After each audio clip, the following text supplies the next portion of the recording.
Enfin, Johan, ça va suffire. Hein. Johan le tourneur, Johan le brasseur, si vous préférez. en direct de la petite sœur. Donc, je suis le brasseur de la petite sœur. Donc, vous voyez derrière la petite image, là, il faut bien retenir ça. Donc, là, c'est la brasserie de Sartrouville. On existe depuis 2012 à peu près. On s'est agrandi il y a 2 ans. Et maintenant, on est à 10 hectolitres par semaine. On fait 4 types de recettes différentes. Donc, des recettes qui sont assez personnalisées. C'est moi qui fais les recettes. Et, bon, voilà, c'est des choses. Je mets des styles sur les recettes, mais c'est très personnel comme ça. C'est selon mes goûts. Donc elles sont là en présentation. Donc, on a une Weissbier typée allemande, donc assez banane sur les arômes, c'est très levuré. Ouais. Une blonde pale ale plus typée anglaise, vraiment sur Donc le une houblon, blonde pale ale typée anglaise. Voilà. Blonde vénitienne. Plus sur le houblon là pour le coup. Ouais. Une saison donc, type belge, hein, comme type de bière, multicéréales, avec des arômes fruités, de la levure et un houblon américain qui donne de l'agrumes. Donc beaucoup de caractère. Et un stout, extra stout, donc très grillé, café, torréfié, très riche. Il a déjà 4 mois en plus celui-là, donc il a bien vieilli, c'est le moment de l'acheter. Avant le prochain brassin qui sera plus jeune. Et donc voilà, bah, vous pouvez venir nous rendre visite le vendredi, le samedi, la brasserie est ouverte au public. Et alors du coup, Johan, d'où t'es venue l'idée de te lancer dans l'aventure brassicole? À la base, c'était il y a 10 ans, je trouvais très peu de bières qui me plaisaient, sachant que j'avais déjà découvert toutes les bières américaines, anglaises. Et moi, j'aimais bien ce style que je trouvais pas ici, donc je me suis mis à faire ça dans ma cuisine. Donc en amateur, évidemment, ça a duré quelques années. Avant de me reconvertir dans mon boulot, avant je faisais totalement autre chose. Et du coup je me suis mis à vouloir faire ça comme projet, travailler pour moi-même déjà, être libre de faire quelque chose qui me plaisait. Et donc la bière c'était en vogue et je pensais que c'est quelque chose qui de toute façon allait monter et qui avait de l'avenir. Donc D'accord. je voulais absolument me lancer là-dedans. Et donc là maintenant, donc, la brasserie elle fait 400 hectolitres à l'année. Voilà, elle a une capacité de 400 hectos, 450 hectos à l'année. Et on pense pouvoir doubler encore la production, et puis c'est tout, être 2 ou 3 collaborateurs. D'accord. Sans employés, je préférerais.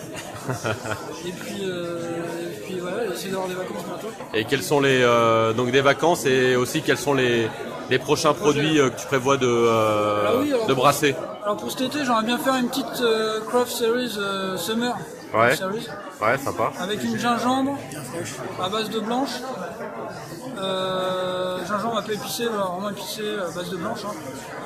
Mais vraiment le goût de gingembre présent. Ça ne ressemble pas à une blanche belge. D'accord. Une bitter, vraiment bitter. D'accord. Donc bien amère,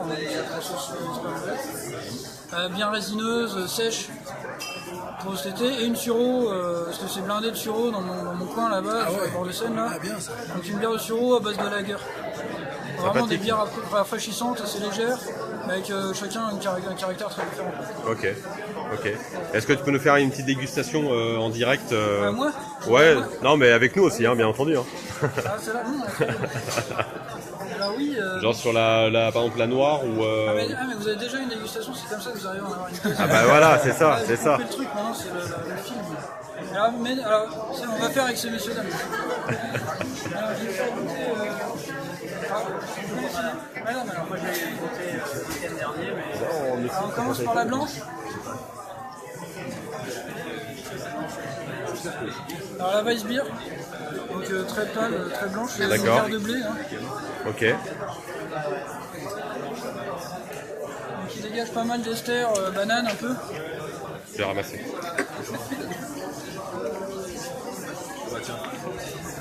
C'est un peu en décalé quoi. Donc du coup, celle que je goûte aussi, hein, c'est celle-là. Ouais, c'est la blanche, Donc bien blanche, bien claire. C'est des levures allemandes qui on sent vraiment le caractère des levures. En fin de bouche, un petit peu de houblon. Sympathique.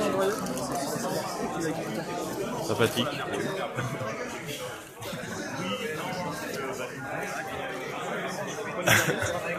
Oh Lucas, t'as quelque chose à dire? Exactement. Sinon, t'aurais pu aimer assez. Je suis en train de mettre des cœurs.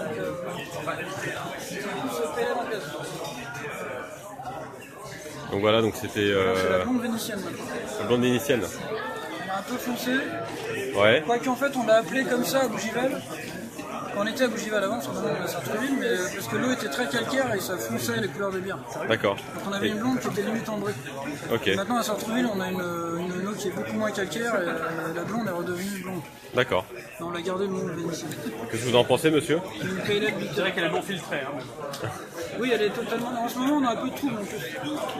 Et donc elle a un bon nez, ça vous plaît en termes d'arôme? bière de blé. Ah ouais? Sur les brunes. Plutôt sur les brunes? La dégustation. D'orge, il n'y a pas de blé. Il n'y a pas de blé. Donc c'est faux de dire que c'est une blanche. C'est une pellette. Non, non, c'est la suivante. Là, c'est la blonde vénitienne. La blonde vénitienne. Vous avez vu la blanche juste avant? La blanche et la blonde vénitienne. J'ai une blonde.